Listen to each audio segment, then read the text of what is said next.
Hello everybody, this is Gareth Goon Speaks back here with another video. I'd like you to hit the subscribe bar, give me a thumbs up if you like the video, or hit the notification bell to be notified when I post my next post.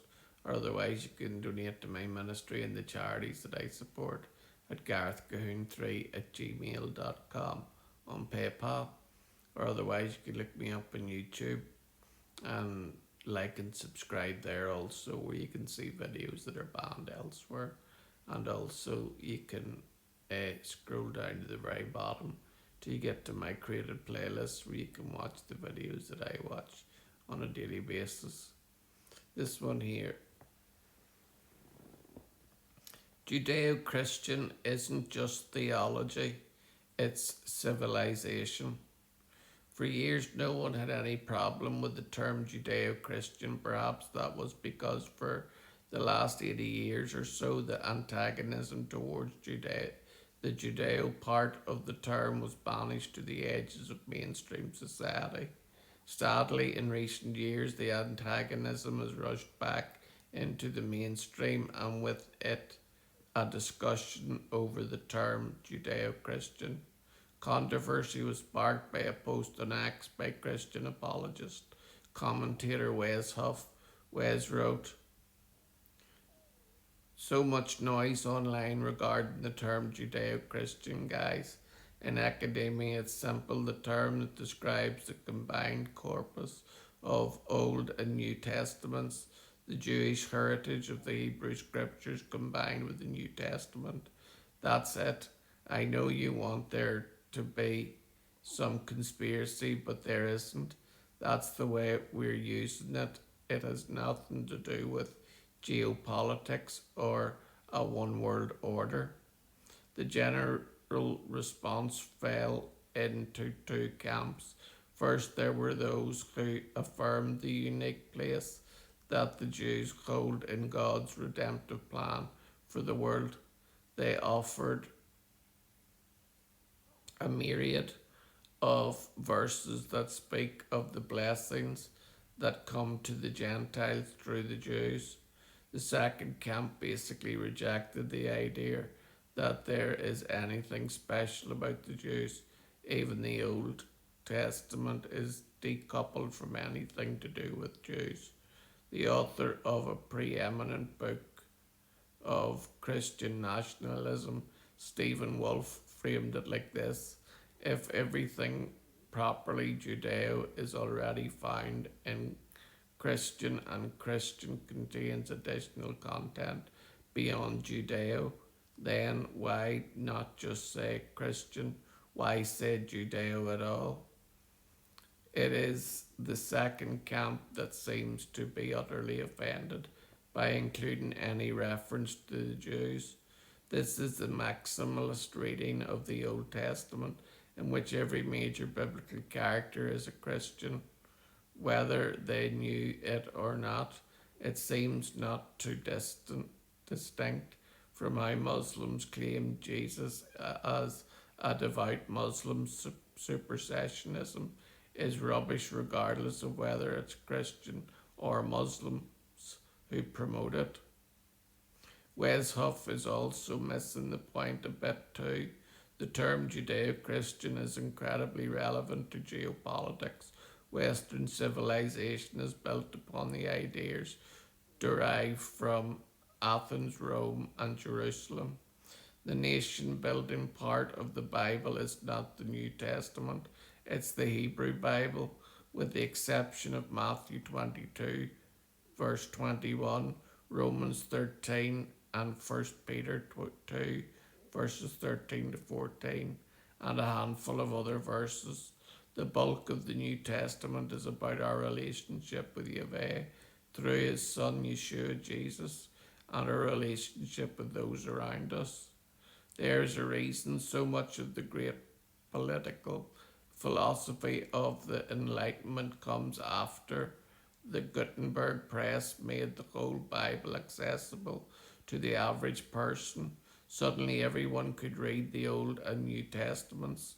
Their rulers, as the prophets did, they could see how God laid out His blueprint for human flourishing. Os, Os Guinness puts the civilizational point plainly. We owe a lot to the Greeks and much to the Romans, but our Western civilization is essentially a Christian civilization rooted in Judaism. That is why Judeo-Christian matters politically, not because Judaism and Christianity are interchangeable theologies, but because the West's ideas of covenant law, liberty, prophetic judgment, and ordered freedoms emerged from a biblical inheritance that was decisively opened to ordinary people through the Reformation. This was not merely a Protestant return to the Bible in some genetic sense, as political theorist Eric Nelson argues. Early modern Christian scholars came to see the Hebrew Bible as a political constitution designed by God for the children of Israel, while newly available rabbinic materials became authoritative guides to the institutions and practices of the perfect republic that political philosophers like Milton, Harrington, and Hobbes were not simply inviting modern politics out of the secular reason by wrestling with Jewish sources too. They were wrestling with ideas about kingship, law, property, toleration, and the Commonwealth because the rabbis and the Jewish sages had been wrestling with those ideas for centuries too. The American founders themselves understood Exodus as a political language. Benjamin Franklin proposed that the Great Seal of the United States depict Moses lifting up his hand and dividing the Red Sea, and Pharaoh in his chariot overwhelmed with the waters, under the motto rebellion to tyrants is obedience to God. The point was not interfaith sentimentality. It was a political imagination formed by the Hebrew Bible, liberation from bondage, judgment on tyranny, and the moral limits of political power. That political imagination of the well-read chattering class 300 years ago seems more appreciative of the contribution of the Jews than the social media consuming chattering class today. It's likely the former would not have been threatened by the term Judeo-Christian. They would not have seen it as syncretism, but rather an acknowledgement and appreciation for the Jewish contribution to Western civilization. We owe a lot of what we've got today to the Jewish people. Even the English word alphabet comes from two Hebrew words, the first two letters of the Hebrew language, Aleph and Bet. And Aleph and Bet speak of a house, and as you know, a house needs foundations, it needs walls, it needs a roof.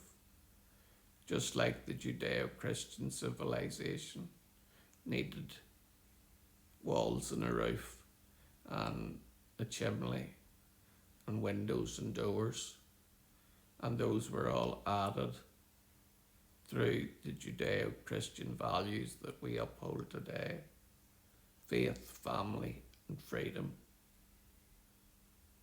the rule of law, the Ten Commandments, the prophets, the Bible itself, our Messiah, his Father Yahweh. All of this was given through Judaism and our Judeo-Christian values. So cherish your Judeo-Christian values in this generation, or we will lose them altogether, and society will severely fall to pieces.